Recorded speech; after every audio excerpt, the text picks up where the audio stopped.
Hi, we're back at Forecast 2012. It's Jackson Del Weaver with Shelly Palmer. And Shelly, you rattled everybody.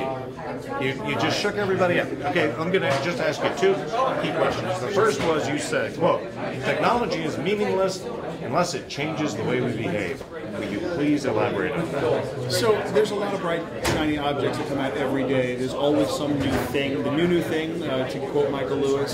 But none of it matters unless it actually changes the way you do life. So just because something comes out and is available doesn't mean people are going to use it. What happens is all of us take pitches all the time from people who've invented something brand new that's going to absolutely change the way we do business. For example, Apple TV or the Roku box. It's going to completely change and devastate television. Well, maybe one day it will, but at the moment, in that iteration, no, it hasn't really changed the way anybody behaves. Conversely, when the DVR came out, right, we already had the VCR. That was a behavior-changing technology, but not dramatically so.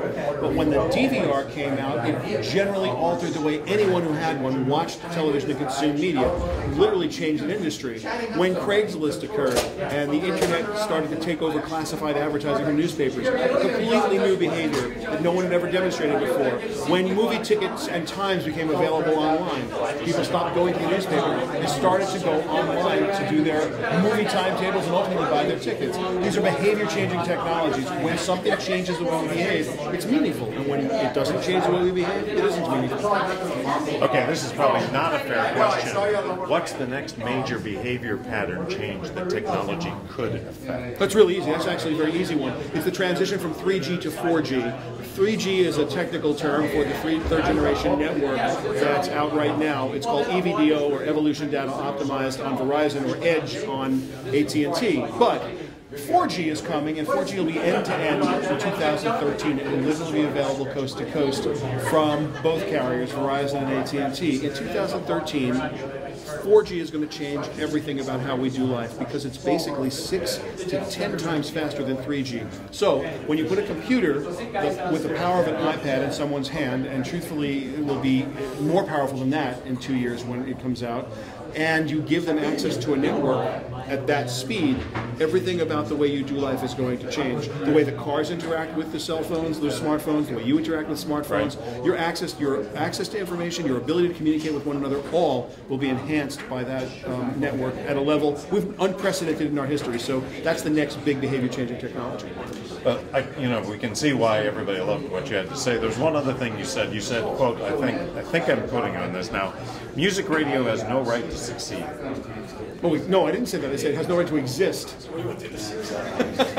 I stand corrected.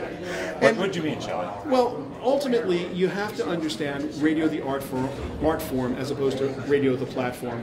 Radio the platform is imperiled because it only serves a certain kind of audience in a certain way. Were it not for automobiles, we'd have a diminished audience, a dramatically diminished audience. Were it not for places of businesses leaving the radio on during the day, we'd have a greatly diminished audience. So if you look at consumer choice, the amount of power that consumers have when they choose what media to consume and how, it becomes instantly obvious that certain kinds of radio are not the best way to get that content. So if I'm going to have someone formatically play stuff for me that they're not going to announce, and there's no personality involved, it's simply some genre of music over and over and over again, then I have better choices on better networks with higher fidelity that are fully inside of my control, and it's just a really obvious future. That doesn't hold true with other kinds of radio, talk radio, sports radio, any kind of direct response radio, programmatic radio. Those things are different. Or a music program that has a value add to it where there's some component that makes the radio program more important than just the music itself. But if you're just going to play straight hits in a row, you probably better be thinking about what's going to happen to you next. So all the hits, all the time, is probably at the end of its road. It served a purpose when it served a purpose. It was a curation station. I could go there and say, I trust the PD. The PD is speaking to me. That's why I'm a listener. I feel connected to the radio station, and I feel like they're my arbiter of good taste. They're my curator. Now I can be my own curator. My social network can be my curator. I have so many other ways to curate what I need, and so many other people who I trust more than I trust you, the PD, and so many better methodologies for consuming this, I don't know. I think it's hard to sit back and say all hits all the time is going to survive, which really says nothing about radio the art form. I think radio the art form is in a better shape right now than it's ever been. Look at the plethora of podcasts and all the kind of content being created. Now it's a question of can that be curated, packaged appropriately, and sold to an advertiser?